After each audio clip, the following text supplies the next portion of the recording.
tornare a casa, stavo per finire a casa del vento e diventare vento più io. Tua madre mi ha visto, sulla strada sbagliata, e non mi ha detto niente.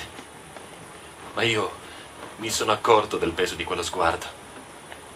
Sono tornato a casa, ma già era incrinato qualcosa.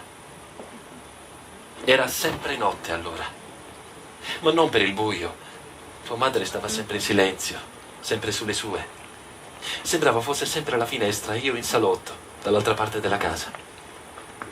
Beh, non so se mi capisci, ma ho cominciato ad esserle indifferente.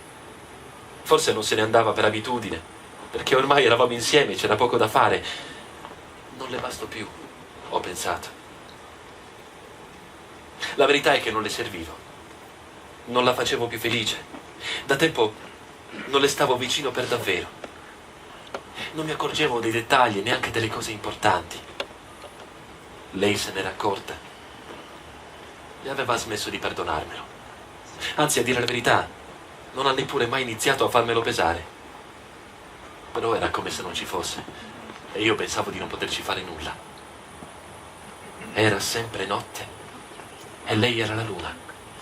Solo che io avevo costruito le nuvole e le ombre e non ci vedevamo più. Lei non rischiarava niente. Io cercavo per terra, infatti, sentieri inesistenti per raggiungerla. Lei stava in alto, perfetta, e tonda, e piena. Chissà in quanti la guardano, pensavo. E da qualche parte le nuvole non ci saranno. E chissà che cosa rischiara. Quali sentieri per raggiungerla, per arrivare a lei. In realtà non l'ha mai fatto. Per lei c'ero solo io. Voleva che spostassi le nuvole, ma dovevo farlo da solo. L'ho sentita, una volta soltanto, suonare una melodia per spiegarmelo. Un suono nuovo che pareva provenire dal fondo dei laghi. E io non l'avevo mai sentito. Era la sua voce. Voce di luna, ma nuova. Sono rimasto fermo ad ascoltarla.